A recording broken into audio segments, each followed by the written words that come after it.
टूटी हुई साइकिलों पर जा रहे हैं। एक और वीडियो मैंने देखा कि एक दादी दादा अपने पोती पोतों को उठाकर, इस तरह से दादाजी उनको उठाकर एक झूला सा बनाया था, उसमें उनको रख के उठाकर चल रहे थे। अब हम सबको अपनी जिम्मेदारी समझनी पड़ेगी। ये सिर्फ भारत के लोग नहीं हैं, ये भारत के वो लोग हैं जो भारत की रीढ़ की हड्डी हैं, जिन्होंने ये इमारतें बनाई जिनमें हम रह रहे हैं, जिनके खून और पसीनों से ये देश चलता है। हम सबकी जिम्मेदारी है इनके प्रति, मेरी है, आपकी है, सरकार की है, हर राजनीतिक दल की है। इसलिए मैं समझती हूँ कि ये राजनीति करने का समय नहीं है। बहुत ही स्पष्ट हूँ कि हर राजनीतिक दल अपने राजनीतिक परहेजों को दूर करते हुए सकारात्मक भाव से, सेवा भाव से लोगों की मदद में शामिल हों। तो उत्तर प्रदेश की जो कांग्रेस पार्टी है, इसी भावना को लेकर जैसे ही लॉकडाउन की अनाउंसमेंट हुई, उसके अगले दिन हमने हर ज़िले में वॉलंटियर ग्रुप बनाए, जिसको हमने कांग्रेस के सिपाही का नाम दिया। इन वॉलंटियर ग्रुप्स के ज़रिए हमने हेल्पलाइन जारी करी हर ज़िले में, और दिन रात हम खाना राशन बांटने का काम कर रहे हैं। इसके अलावा हमने सांझी रसोइयाँ खोली। उसके अलावा हमने हाईवे के टास्क फोर्स बनवाए, जो हाईवे पे जो चल रहे हैं उनकी मदद के लिए है। तो तमाम ऐसे कार्य हमारे बड़े से बड़े लीडर और हमारे ग्रामीण स्तर के कार्यकर्ता, हमारे ज़िला स्तर के कार्यकर्ता अपने ही साधनों से ये काम दिन रात कर रहे हैं। और इस काम के ज़रिए हमने अब तक 67 लाख लोगों की मदद की है। उसमें से 60 लाख के करीब उत्तर प्रदेश में ही हैं, और 7 लाख लोग ऐसे हैं जो उत्तर प्रदेश के बाहर फंसे हुए थे, जिनको खाना राशन की ज़रूरत थी और जिनका वापस आने के लिए हम कोऑर्डिनेशन कर रहे हैं। हमारी एक सेंट्रल हेल्पलाइन भी है, उसके ज़रिए भी हम लगातार दिन रात कोऑर्डिनेशन करते हैं। तो हम मदद करना चाह रहे हैं। हमारी भावना शुरू से सकारात्मक रही है और सेवा का भाव हो रहा है। इसी भाव से हमने अपने सुझाव मुख्यमंत्री जी को दिए, और सकारात्मक रूप से ही दिए कि देखिए, आपको ठीक लगे तो आप ये चीज़ें कर लीजिए। जहाँ जहाँ हमें लगा कि वो कुछ अच्छा कर रहे हैं, हमने उनकी तारीफ भी की, हमने उसका स्वागत किया, उन कदमों का स्वागत भी किया। कुछ समय से हम कह रहे थे कि यूपी रोडवेज़ की जो बसें हैं उनको प्रवासी भाई बहनों के लिए उपलब्ध करा दीजिए, ताकि उनको जो पैदल चल रहे हैं वो बसों में बैठकर बसों में बैठकर सुरक्षित तरह से अपने घर गांव पहुंच पाए। तो हम काफ़ी समय से ये सुझाव दे रहे थे, ये मांग कर रहे थे। जब एक दिन कई हादसे हुए, कई एक्सीडेंट हुए, और हमने देखा कि यूपी की रोडवेज़ की जो बसें हैं वो अभी भी सक्रिय नहीं हुई हैं, तो हमने एक मुख्यमंत्री जी को एक चिट्ठी लिखी कि हम हज़ार बस को उपलब्ध करेंगे। गाज़ियाबाद और नोएडा बॉर्डर पर हम इन बसों को रोक देंगे, और आप अगर अनुमति देंगे इसके संचालन के लिए, तो जो प्रवासी भाई बहन दिल्ली और एनसीआर क्षेत्र से चल रहे हैं उनको हम इन बसों में बिठाकर अपने घर तक पहुंचा देंगे। तो अगले दिन मुख्यमंत्री जी ने ये ऐलान किया कि यूपी रोडवेज़ की 12,000 बसें हैं, इन्हीं का इस्तेमाल होगा और आपकी बसों की ज़रूरत नहीं है। तो हमने 17 तारीख को सुबह 500 बसें गाज़ियाबाद में खड़ी की थी, हमने उनको वापस भेज दिया। अगले दिन उनसे एक और चिट्ठी मिली कि आप अपनी लिस्ट दे दीजिए, और 1000 बस की आप लिस्ट दे दीजिए। उसमें चालक का नाम होना चाहिए, परिचालक का नाम होना चाहिए, फिटनेस सर्टिफिकेट वगैरह सब कुछ आदि होना चाहिए, ये हमारे पास पहुंचा दीजिए।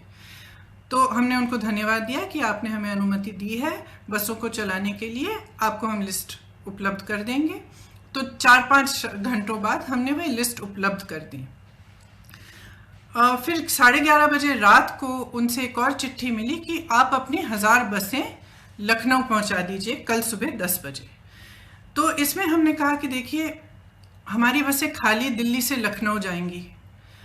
इन बसों का मकसद ही ये था कि गाज़ियाबाद और नोएडा से, एनसीआर क्षेत्र से जो चल के जा रहे हैं उनको हम बिठाकर उत्तर प्रदेश के गांव और ज़िलों में ले जाएं। तो इन बसों का लखनऊ तक खाली चलना तो पूरे मकसद को ही ख़त्म कर देता है। तो हमने उनसे ये सुझाव दिया कि देखिए, हम गाज़ियाबाद नोएडा में इन बसों को तैयार रख लेंगे, आप परमिट दे दीजिएगा। फिर ये पूरा राजनीतिक सिलसिला शुरू हुआ कि आप हमें परमिट दे रहे हैं, लिस्ट दे रहे हैं, लिस्ट में कुछ गलत नाम है। जो भी है, मैं इन चीज़ों में नहीं पढ़ना चाहती और मैं सरकार पर सवाल भी नहीं उठाना चाहती। अगर उस लिस्ट में कुछ ऐसे नंबर हैं जो गलत हैं, कोई बात, हम एक नई लिस्ट भी उनको दे सकते हैं। मैं सिर्फ ये कहना चाहती हूँ कि 17 तारीख को 500 बसें हमने गाज़ियाबाद बॉर्डर पे खड़ी की थी। अगर वो 500 बसें चली होती तो कम से कम 20,000 लोग घर सही सलामत पहुंच जाते। कल हमने 900 बसें, 500 बसें राजस्थान के बॉर्डर पर और राजस्थान यूपी के बॉर्डर पर, और 300 से अधिक बसें, जिसकी पूरी टोटल संख्या 900 के करीब थी, हमने गाज़ियाबाद बॉर्डर पे, दिल्ली बॉर्डर पे हमने उपलब्ध कराई। अब अगर ये बसें चली होती तो कल 36,000 और आज 36,000 लोग अपने घर के लिए सही सलामत सुरक्षापूर्ण रवाना हो जाते।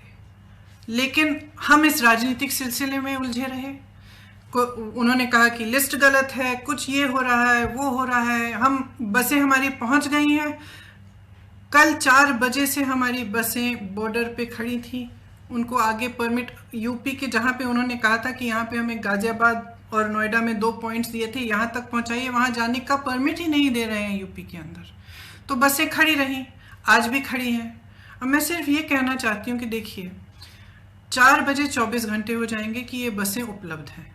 अगर आपको इस्तेमाल करनी है तो इस्तेमाल करिए, हमें अनुमति दीजिए। आपको भाजपा के झंडे लगाने हैं, इन पे अपने भाजपा के स्टिकर लगाने हैं तो बेशक लगाइए, बेशक लगाइए। आपको अगर कहना है कि आपने उपलब्ध कराई हैं तब भी कराइए, लेकिन इन बसों को चलने दें। क्योंकि जब तक हम इस राजनीतिक उलझन में पड़े रहे हैं ना, जब तक आप अजीब अजीब से बयान दे रहे हैं और तमाम इश्यूज उठा रहे हैं, तब तक हम कम से कम 92,000 लोगों को घर पहुंचा सकते थे। और वही 92,000 लोग आज धूप में चल रहे हैं, उनके सामने तमाम मुसीबतों को झेलते हुए चल रहे हैं। तो मैं सिर्फ मुख्यमंत्री जी से ये आग्रह करना चाहती हूँ, हमारी बसें वहाँ पे 4 बजे तक खड़ी हैं, आपको इस्तेमाल करनी है तो आप हमें परमिट दीजिए, अनुमति दीजिए कि हम उनका संचालन कर सकें। अगर आपको नहीं इस्तेमाल करनी है तो भी कोई बात नहीं, हम उनको वापस भेज देंगे। हमने 3 दिन पहले भी वापस भेज दिया था 500 बसों को, हम वापस भेज देंगे। जिस तरह से हम लोगों की मदद कर रहे हैं, जिस तरह से हमारे लोग हर ज़िले में, हर शहर में, हमारे कार्यकर्ता प्रवासी भाई बहनों के और लॉकडाउन और महामारी से जो पीड़ित लोग हैं उनकी मदद कर रहे हैं, उस तरह से हम करते रहेंगे। हमें कोई परवाह नहीं है कि आपकी बसें हैं या हमारी बसें, हम सिर्फ एक सेवा भाव से मदद करना चाह रहे थे। तो मैं कहना चाहती हूँ अपने ख़ास तौर से अपने प्रवासी भाई बहनों से जो इस संकट में हैं और जो पैदल चल के जा रहे हैं, कि कांग्रेस का एक एक कार्यकर्ता, एक एक नेता आपके साथ है। आप उत्तर प्रदेश के जिस ज़िले से, जिस शहर से गुजरेंगे, हमारे लोग आपको मिलेंगे, आपको खाना, पानी उपलब्ध करेंगे, आपकी कोई भी सुविधा की ज़रूरत हो वह उपलब्ध करेंगे। हमारी जो क्षमता है उससे हम पूरी तरह से आपको मदद करने की कोशिश करेंगे और हम आपके साथ इस संकट में खड़े हैं। धन्यवाद। तो हम लोगों को अपनी जिम्मेदारी समझनी पड़ेगी। प्रियंका गांधी सचिव कांग्रेस आप अभी देख रहे थे, उन्हें सुन रहे थे। ये राजनीति का समय नहीं है। बेबसी में आ रहे हैं प्रवासी मजदूर, उनको सहायता की ज़रूरत है। प्रवासी मजदूर भारत की रीढ़ की हड्डी हैं। प्रियंका गांधी वाड्रा, मजदूरों के खून पसीने से देश चलता है। राजनीति भूलकर सभी दल मदद करें। हम मदद करना चाहते हैं, हमारी सोच सकारात्मक है। हमने प्रवासी मजदूरों को बसें उपलब्ध कराने की मांग उठाई। सीएम योगी को खत लिखकर बताया कि 1000 बसों का हम इंतजाम करेंगे। सरकार को बसों की लिस्ट 4-5 घंटे में ही दे दी गई। लिस्ट में नंबर गलत तो नई लिस्ट देंगे। मैं सरकार पर सवाल नहीं उठाना चाहती, प्रियंका गांधी ने साफ तौर पर कहा। इस वक्त में कल शाम 4 बजे से बॉर्डर पर बसें खड़ी हैं। 17 मई को 500 बसें गाजियाबाद भेजी। बसें चलती तो अब तक 92,000 लोग अपने घर पहुंच गए होते। हम लोगों को अपनी जिम्मेदारी समझनी पड़ेगी, समझनी होगी। ये राजनीति का समय नहीं है। बेबसी में आ रहे प्रवासी मजदूर, आपको बता दें कि उत्तर प्रदेश में बसों को लेकर सियासी घमासान एक तरह से देखा जा रहा है, क्योंकि तमाम बसें कांग्रेस की तरफ से उपलब्ध कराई गई, जिस बात का जिक्र कांग्रेस महासचिव प्रियंका गांधी वाड्रा ने भी किया, लेकिन राजनीति के भंवर में फंस कर रह गई ये बसें और मजदूरों की, श्रमिकों की परेशानियां। हमने अपने प्रवासी मजदूरों को बसें उपलब्ध कराने की मांग उठाई, ये प्रियंका गांधी वाड्रा ने कहा। सीएम योगी को खत लिखकर बताया कि 1000 बसों का इंतजाम करेंगे। सरकार को बसों की लिस्ट 4 से 5 घंटे में ही दे दी थी। लिस्ट में नंबर गलत जो सरकार की तरफ से कहा गया, तो उन्होंने कहा कि नई लिस्ट देंगे। और प्रियंका गांधी वाड्रा ने कहा, मैं सरकार पर सवाल नहीं उठाना चाहती। कल शाम 4 बजे से बॉर्डर पर बसें खड़ी हैं। 17 मई को 500 बसें गाजियाबाद भेजी। बसें चलती तो अब तक 92,000 लोग अपने गांव में होते। राजनीति में ना पड़े, बस मजदूरों और श्रमिकों को घर पहुंचाने का मकसद होना चाहिए। मजदूरों को बसों की ज़रूरत है। हम लोगों को अपनी जिम्मेदारी समझनी पड़ेगी।